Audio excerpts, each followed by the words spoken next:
السلام عليكم ورحمة الله وبركاته. أنا السي عبد الله السباعي، رئيس جمعية أنا أستطيع الأوراق التطوعية. تفضل. حياكم الله. عبد الله باعي السباعي، رئيس ومؤسس جمعية أنا أستطيع الأوراق التطوعية. نتواجد الآن بإحدى مدارس مدينة أسفي ذات الرياضة. هذا هو الورش 208 من أعمال الجمعية التطوعية. جمعية أنا أستطيع الأوراق التطوعية تعتمد على إمكانياتها الخاصة، لا تأخذ ولا تستفيد من أي دعم سواء من الدولة أو من أي جهة، فقط نعتمد على إمكانياتنا الخاصة. أتمنى إن شاء الله أن يشمل هذا العمل التطوعي جميع مدارس المغرب إن شاء الله، ونحن على استعداد للتنقل لجميع مناطق المغرب من أجل نشر ثقافة التطوع ونشر ثقافة التضامن، خدمة للناشئة وخدمة لهذا الوطن الكريم. تحياتي لكم. مرحبا بالشريف. هو اللي يخدم هذا الشيء بيدو مع الطاقم اللي معاه. هذا قسم المسيرة ما شاء الله.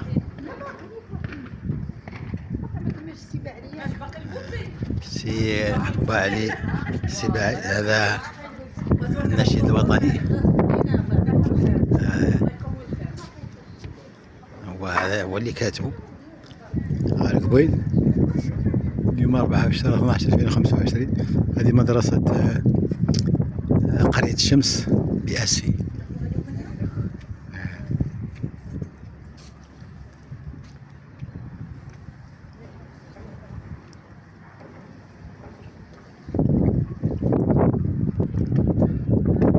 هذا خط سي أبو علي عبد الله، خط ديالو.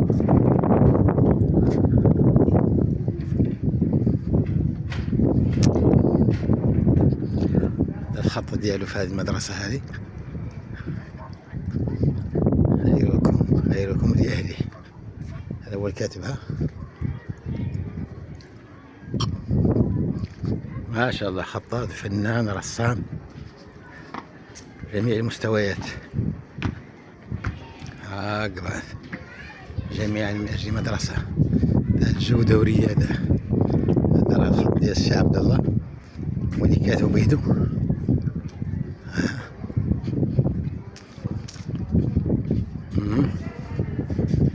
احنا مازال ما كملوه، غادي يكملوا ان شاء الله بواحد تقريبا واحد نص ساعة.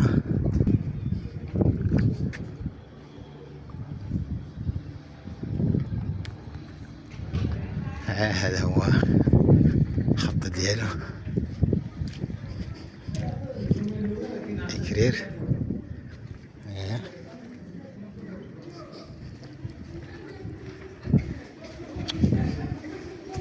هادو كلهم رسوم السي عبد الله الطاقم ديالو. شفتوهم؟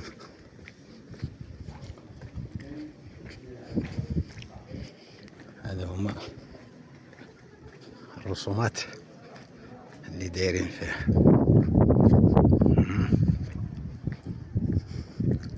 ما شاء الله.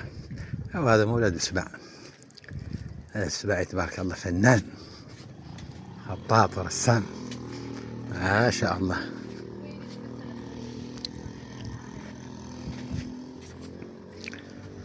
ما شاء الله والله. ايوا لا اله الا الله. هذا الراجل حد بغى يرسم له الله يخطروا يعيطروا الجمعية ما يعطي فرنك واحد. ناس بالمجان تطوعي، هاشي كامل تطوعي سبيل الله. قال يوجد لهم النقل بس باغا صحيح شي ثاني ما يوجدوه أي مكان في المغرب. تحياتي للجميع ومرحبا وسهلا بهذا. ومازال خدام هو. أيوه النشيد الوطني. وهذا